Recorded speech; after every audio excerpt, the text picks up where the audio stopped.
So hello everyone, welcome back to banking with Sajal. तो RRB PO के exam में अपनी सिर्फ 173 डेज लेफ्ट है, अप्रॉक्सीमेटली 5 महीने।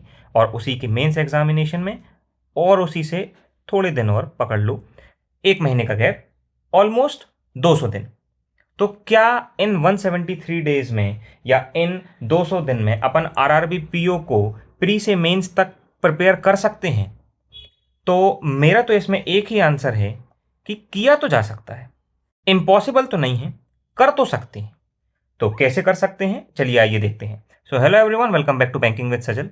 तो आज अपन बात करने वाले हैं आरआरबी पीओ 2026 के कंप्लीट प्लान की। आज की डेट नोट कर लीजिए, 1 जून 2026। अपने एग्जाम की डेट प्री की 21 नवंबर। 21 और 22 है, मैंने यहाँ 21 लिखी है। मेंस की 20 दिसंबर। आरआरबी क्लर्क जो है 6, 12 और 13 दिसंबर। मेंस 30 जनवरी 2027। सबसे पहले बात करते हैं प्रीलिम्स की।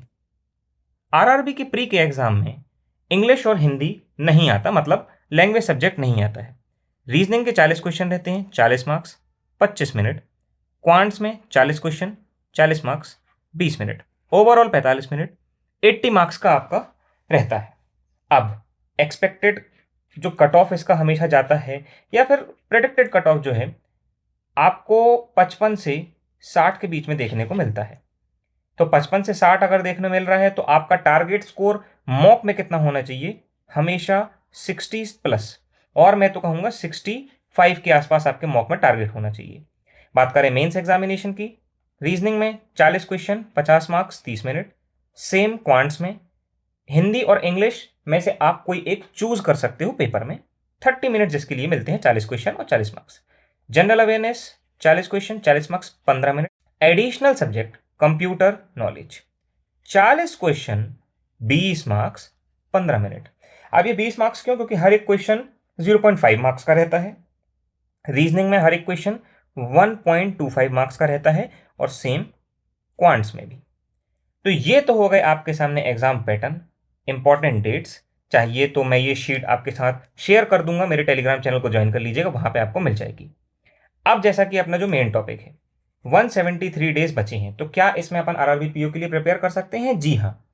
अगर आपने ऐसा भी सोचा है कि जैसे कोई स्टूडेंट होगा जिसके अभी कॉलेज के एग्जाम खत्म हुए हों, उसका 3rd और 4th ईयर अभी खत्म हुआ हो, और उसे बैंक एग्जाम टारगेट करने हैं, तो ऑनेस्टली स्पीकिंग आरआरबी टारगेट तो किया जा सकता है। अब कैसे टारगेट करना है, क्या स्ट्रेटेजी होगी प्री की, क्या स्ट्रेटेजी होगी मेंस की, क्या सब्जेक्ट वाइज स्ट्रेटेजी होगी, क्या सिलेबस होगा, वो अपन आगे देखते हैं। तो ये है आपके सामने रीजनिंग और क्वांट्स का सिलेबस। ये रहे आपके मिसलेनियस टॉपिक, ये रहा आपका सबसे most important puzzle and setting arrangement, ये रहा आपका स्पीड मैथ्स। स्पीड मैथ्स में आपके पास नंबर सीरीज, अप्रोक्सीमेशन और क्वाड्रेटिक इक्वेशन और सिंप्लीफिकेशन रहता है। यहाँ पे 2 टॉपिक मिसिंग दिख रहे हैं मुझे, एक तो बोटन स्ट्रीम और दूसरा पाइप्स एंड सिस्टम। मैंने यहाँ पे रीजनिंग और क्वांट सिर्फ क्यों रखा है, क्योंकि प्री में तो भाई अपने आरआरबी में ये 2 ही सब्जेक्ट होते हैं, इंग्लिश और जीए तो वहां होता नहीं है। अब बात करें अगर अपन की इंग्लिश का क्या रहता है सिलेबस, देखिए यहाँ पे इंग्लिश आपको सिर्फ मेंस एग्जाम में देखने मिलती है, और वो भी कोई बहुत ज़्यादा टफ नहीं होती है। उसमें आपको वहाँ आरसी, क्लोज टेस्ट, फिर आपके बाद उसके बाद फिलअप्स अपन को देखने मिलते हैं, और वर्ड यूजेज। 1 वर्ड भी इस बार देखने को मिला था जब मैंने मेंस दिया था आरआरबी का, क्लर्क का दिया था, पीओ तो मेरा नहीं निकला था।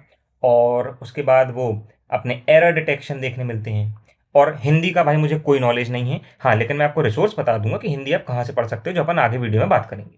तो ये आपका इंग्लिश का एक मोटा मोटा सिलेबस है। और फिर उसके बाद बात करें अगर जीए की, तो जीए में यहाँ आरआरबी में पिछले 1 साल तक का करंट अफेयर पूछता है, और इन चारों सब्जेक्ट की डिटेल्ड स्ट्रेटजी वीडियो ऑलरेडी मेरे चैनल पे अपलोडेड है, जैसा कि आप ये देख सकते हैं। आप मेरे चैनल पे जाइए, मेरी प्लेलिस्ट वहां पे बनी हुई है, स्ट्रेटजी फॉर बैंकिंग एग्जाम, वहां पे आपको सारे सब्जेक्ट की स्ट्रेटजी मिल जाएगी, सिर्फ कंप्यूटर को छोड़ के, वो भी मैं 1-2 दिन में डाल दूंगा। तो चलिए अब आगे इसमें बात करते हैं कि ये तो अपना सिलेबस हो गया। अब अगर आज से अपन तैयारी स्टार्ट करें, 173 डेज बचे हैं, तो अपन को कैसे पढ़ना है, क्या अपना डेली प्लान होना चाहिए, क्या अपनी अप्रोच होनी चाहिए जिससे अपन इस एग्जाम को क्रैक कर सकें। तो ये है कुछ इंपॉर्टेंट पॉइंट्स अपने रीजनल रूरल बैंक को अगर अपन टारगेट कर रहे हैं, तो ये इंपॉर्टेंट पॉइंट्स अपने दिमाग में होने चाहिए। नंबर 1 जीए। अरे यार यहाँ पे फिर से गलत लिखा है, चलो कोई बात नहीं। जीए जो है आरआरबी के एग्जाम में बहुत टफ आता है। यहाँ पे आपको रेगुलर और इन डेप्थ प्रिपरेशन चाहिए। यहाँ पे अपन ये नहीं कर सकते हैं कि जब अपना प्री निकला उसके बाद अपना मेंस का एडमिट कार्ड आया तब अपन पढ़ रहे हैं या प्री एग्जाम के बाद पढ़ रहे हैं, नहीं। मैं तो ये कहूंगा कि भाई अगर आप आज से तैयारी कर रहे हो, ये वीडियो देख रहे हो, तो सबसे पहला सब्जेक्ट आप उठाओगे उसमें जीए, है ना। और जैसे मैंने बताया कैसे क्या प्रिपेयर करना है वो ऑलरेडी मेरे चैनल पे स्ट्रेटेजी वाली प्लेलिस्ट में डले हुए, मैं डिस्क्रिप्शन में लिंक भी डाल दूंगा। उसके बाद कंप्यूटर। कंप्यूटर इस बार पीओ मेंस में बहुत टफ आया था, टफ इन द सेंस काफ़ी डिटेल में पूछा गया था। और वहीं क्लर्क में इतना ईजी आया था कि मैंने खुद 40 आउट ऑफ 40 अटेम्प्ट किए थे। इंग्लिश और हिंदी, देखिए इंग्लिश और हिंदी इसमें कोई बहुत ज़्यादा टफ लेवल का नहीं आता है, मॉडरेट लेवल पे जाता है, ईजी टू मॉडरेट साइड पे जाता है। ऐसा कोई एसबीआई क्लर्क मेंस या फिर आईबीपीएस क्लर्क मेंस जितना तो टफ नहीं आता है। हाँ मतलब आईबीपीएस क्लर्क मेंस कह सकते हैं, क्योंकि एसबीआई क्लर्क मेंस का तो काफी टफ आता है इंग्लिश। इस साल मतलब पिछली बार तो आया था। क्वांट्स, क्वांट्स यहाँ पे थोड़ा सा मॉडरेट टू डिफिकल्ट साइड में जाता है, खास करके मेंस एग्जामिनेशन में, तो इसका आपको ध्यान रखना होगा। और सबसे फेवरेट और इंपॉर्टेंट चीज, रीजनिंग इज स्कोरिंग। आप यहाँ पे मैक्सिमम मार्क्स आरआरबी में स्कोर कर सकते हैं। मतलब कुछ स्कोर कार्ड मैंने ऐसे भी देखे हैं मेंस एग्जामिनेशन में, जो रीजनिंग में भी भाई फुल आउट ऑफ फुल भी कर लेते हैं उन लोग, क्योंकि रीजनिंग बनती है यहाँ पे।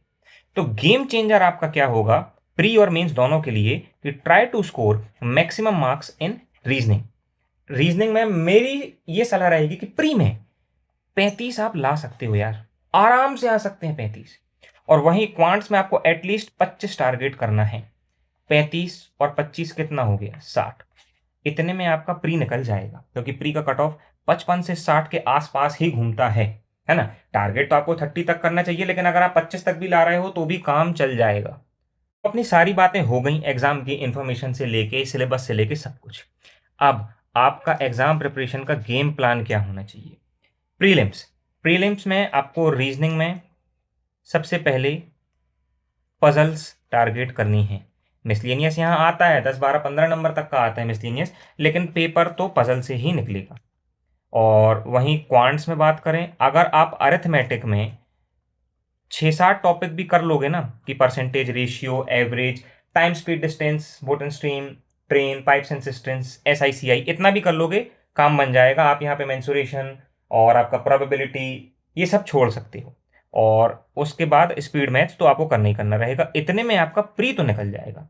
लेकिन जब बात आती है मेंस की, रीजनिंग जैसा मैंने पहले भी कहा स्कोरिंग सब्जेक्ट है, हर एक टॉपिक को आपको गो थ्रू करना है। सबके स्ट्रेटेजी मेरे चैनल पे डली हुई है, कितनी बार बोलूंगा, है ना। और वहीं क्वांट्स में, क्वांट्स में आपको मेंस में जो काम देगा वो है डीआई और आपका Q1 Q2 और फिर उसके बाद आपका डेटा सफिशिएंसी। और यहाँ पे आपको स्पीड मैथ्स भी देखने को मिलता है, लेकिन डीआई अच्छे लेवल की देखने मिलती है। तो मेंस में रीजनिंग और क्वांट्स में, रीजनिंग में तो सब कुछ करना है, क्वांट्स में डीआई और स्पीड मैथ्स पे ज़्यादा ध्यान दे सकते हो। और ये जो अरिथमेटिक के 6-7 टॉपिक भी किए हैं ना, उससे भी अपना काम यहाँ चल जाएगा। लेकिन भाई मैं तो यही सजेस्ट करूंगा कि मेरी वाली गलती मत करो, अरिथमेटिक पूरा प्रिपेयर करो। अब मेंस में यहाँ कंप्यूटर भी आता है। कंप्यूटर के लिए आप अरोरा एजुकेटर का कोर्स ले सकते हो। यूट्यूब पे तो देखो उतना अच्छे से अवेलेबल नहीं है, लेकिन पेड ले लोगे तो बहुत अच्छा पढ़ाते हैं वो सर। और उनका सिलेबस कंप्लीट कर लो अभी से, और अभी से कर लो, रिवीजन करते चलना। कंप्यूटर इसमें स्कोरिंग है, आप पूरे मार्क्स लाओ कंप्यूटर में, 40 आउट ऑफ 40 कर सकते हो आप इसमें। बात करें अगर इसमें अपन इंग्लिश और या फिर हिंदी की, तो देखिए इंग्लिश तो मैं बोलूँगा कि आप रीडिंग और निमिषा मैम या फिर वरुण सर से पढ़िए, वरुण चित्रा सर से। हिंदी के लिए आप हर्षल सर को देख सकते हो। जी हाँ, हर्षल सर हिंदी भी पढ़ाए हैं आरआरबी के लिए, तो आप उनका देख सकते हो, वीडियोस काफ़ी डले होंगे, उनसे प्रैक्टिस आपकी हो जाएगी। और हिंदी में भी आप रीडिंग वगैरह करिए, उससे बन जाएगा। और जीए के लिए स्मार्ट कीड़ा या फिर अफेयर्स क्लाउड, और एक टीचर अगर आपको फॉलो करना हो तो आप अभिजीत सर को फॉलो कर सकते हो, या फिर कुछ सर को फॉलो कर लो, या फिर परचम में जो मैम पढ़ाती हैं उनको फॉलो कर लो। और जीए यहाँ बहुत टफ आता है, ये मैंने पहले ही बता दिया, है ना। सब्जेक्ट वाइज स्ट्रेटेजी की अपन बात कर चुके हैं। अब डेली स्टडी प्लान, अगर आप जैसे बिगनर हो, अपन ने आज से ही प्रिपरेशन चालू करी है, तो सबसे पहले तो अभी आप रीजनिंग की क्लासेस कीजिए। रीजनिंग कहाँ से? संजय सर से। और वहीं आप क्वांट्स कीजिए कौशिक सर से। इन सभी की प्लेलिस्ट भी डली हुई है यूट्यूब पे। वहां से आप इतना पढ़ लोगे ना कि अगर आपने डेडिकेटेड होके 8 से 10 घंटे भी अगर अभी से दे दिए ना, तो मार्क माय वर्ड्स, ये एग्जाम निकाला जा सकता है। और बहुत अच्छा एग्जाम होता है यार ये, है ना। मतलब काफी लोग एसबीआई पीओ छोड़ के आरआरबी पीओ ज्वाइन करते हैं, क्योंकि अपनी होम स्टेट पोस्टिंग इसमें मिलती है। तो कैसा लगा आपको ये वीडियो? अगर आपका कोई भी डाउट हो तो कमेंट सेक्शन में बता दीजिएगा, मैं वो क्वेरी वहां सॉल्व कर दूंगा। और अगर आपको कुछ और चीजें जाननी हो तो मेरे टेलीग्राम चैनल को ज्वाइन कर लीजिए, वहां पे अपन डिस्कस कर सकते हैं चीजें। तो मिलते हैं नेक्स्ट वीडियो, तब तक के लिए टाटा बाय बाय।